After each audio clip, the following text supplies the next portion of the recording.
अगर आप इस साल 12वीं के बोर्ड का एग्जाम देने वाले हो तो आपको नया सिलेबस जानना बहुत जरूरी है, क्योंकि जब आप सिलेबस नहीं जानोगे तब तक आप वो चीज नहीं पढ़ोगे जो आपको पढ़ना चाहिए। आप अपने हिसाब से पढ़ाई करोगे, बोर्ड पेपर में क्वेश्चन पेपर आपके सामने आएगा तो उसमें से वो क्वेश्चन मिलेंगे ही नहीं जो क्वेश्चन आपने पढ़े हैं।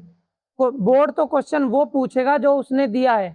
इसीलिए यूपी बोर्ड ने अपना सिलेबस जो है अपडेट कर दिया है अपनी वेबसाइट पे। आपको सिलेबस समझना बहुत जरूरी है। आज मैं इस वीडियो में मैं आपको हिंदी का सिलेबस बताऊंगा कि नया सिलेबस 2026-27 के लिए कौन सा सिलेबस निर्धारित किया गया है, ताकि आप लोग सिलेबस के हिसाब से पढ़ाई करें और आपके एग्जाम में वही क्वेश्चन मिले जो आप पढ़े हो। और नहीं तो बोर्ड क्वेश्चन पूछता है जो सिलेबस वो दिया रहेगा, आपको लगता है कि ये क्वेश्चन आउट ऑफ सिलेबस था क्योंकि आपने उसे पढ़ा ही नहीं, जबकि बोर्ड ने तो सिलेबस में दिया रहता है कि आपको इस विषय में ये चीज पढ़नी है। तो जब आपको ये पता रहेगा तो आप वही पढ़ेंगे, यानी जो यूपी बोर्ड के द्वारा निर्धारित किया गया है। इसीलिए सिलेबस समझना बहुत जरूरी होता है। यूपी बोर्ड ने जो सिलेबस निर्धारित किया है, कौन सा प्रश्न कितने नंबर का आएगा वो भी मैं आपको बता देता हूँ, कौन से टॉपिक से आएगा वो भी मैं आपको बता देता हूँ। मैं आपको स्क्रीनशॉट लगा दे रहा हूँ, यहाँ पे आप देख लेना कि जो यूपी बोर्ड ने ये जो सिलेबस है यूपी बोर्ड के विद्यार्थियों के लिए है।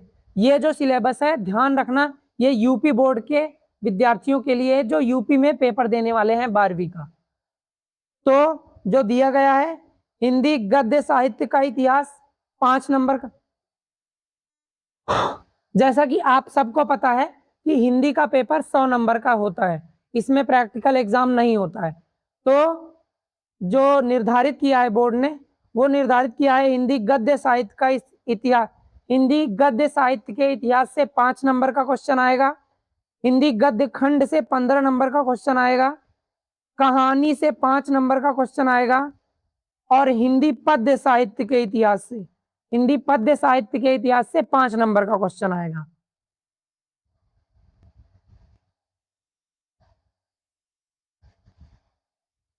पद्य खंड से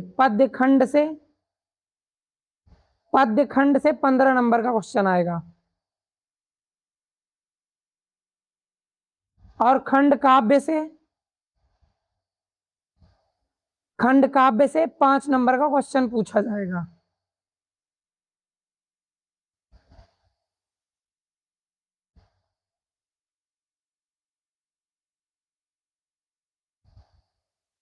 खंड काव्य से 5 नंबर का क्वेश्चन पूछा जाएगा। काव्य सौंदर्य के तत्व यानी रस, छंद, अलंकार, दोहा, सोरठा, इन सब से जो है 6 नंबर का क्वेश्चन आएगा बहुविकल्पी और जो है अतिलघुत्तरी मिला के।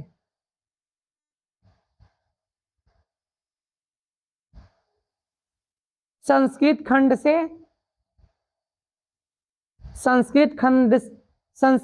से 14 नंबर के प्रश्न पूछे जाएंगे।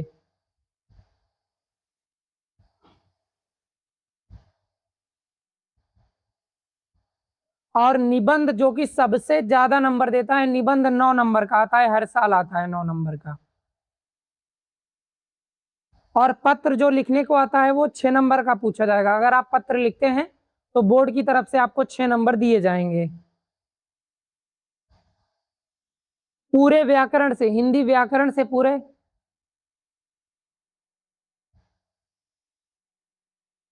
जितने भी हिंदी व्याकरण के प्रश्न आएंगे उससे आपको, अगर आप पूरा सॉल्व कर देते हैं तो आपको 10 नंबर हिंदी व्याकरण के मिलेंगे। यानी हिंदी व्याकरण के लिए 10 अंक निर्धारित किए गए हैं कि हिंदी व्याकरण से 10 नंबर के प्रश्न पूछे जाएंगे।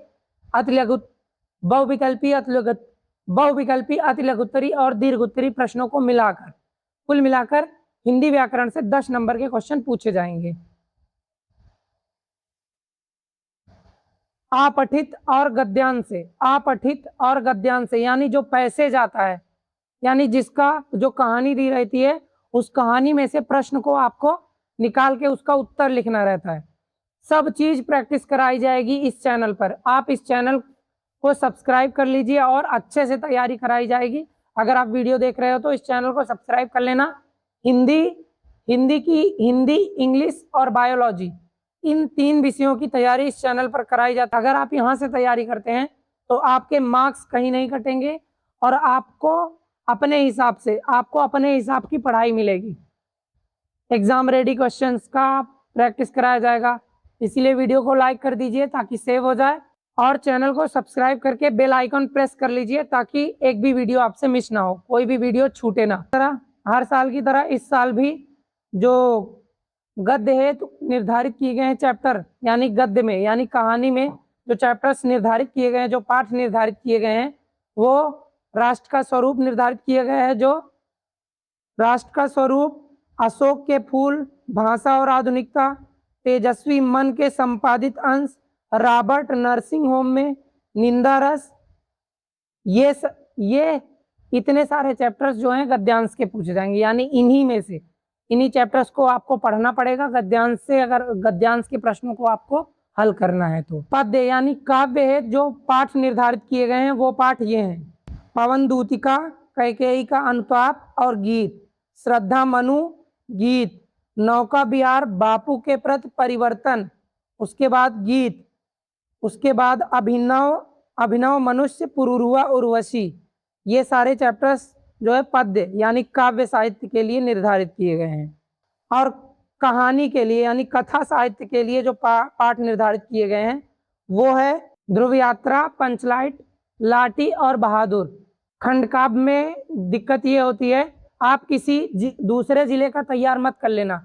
मैं आपको हर जिले वाइज, आपको उत्तर प्रदेश बोर्ड ने किस किस जिले के लिए कौन सा खंड काव्य निर्धारित किया है वो मैं आपको बता देता हूं, ताकि आप वही तैयार करें जो आपके पेपर में आए, जो आपके जिले में आए।